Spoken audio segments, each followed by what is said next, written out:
निफाड तालुक्यातील ग्रामपंचायतीचे मतदान शांततेत संपन्न। पालखेड मिरची 83.98% मतदान, जिव्हाळे 75.83% तर भेंडाळी 72.92% मतदान। निफाड तालुक्यातील 3 ग्रामपंचायतींचे पंचवार्षिक निवडणूक संपन्न झाली। सायंकाळी 4 पर्यंत 50% मतदान झाले होते। मात्र त्यानंतर मतदारांचा जोर वाढल्याने मतदान केंद्रावर मतदारांच्या मोठमोठ्या रांगा वाढल्याने मतदानाचा आकडा वाढताना दिसला। पालखेड मिरची येथे 4687 मतदारांपैकी 3936 मतदारांनी मतदानाचा हक्क बजावला, त्यात 83.98% मतदान झाले।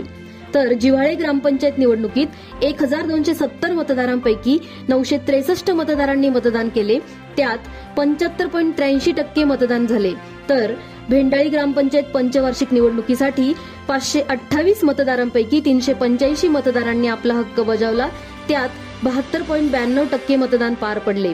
दरम्यान 6485 मतदारांपैकी 5284 मतदारांनी आपला मतदानाचा हक्क बजावला व तालुक्यात 81.48% मतदान पोलिसांच्या चोख बंदोबस्तामुळे कोणताही अनुचित प्रकार न घडता शांततेत पार पडले।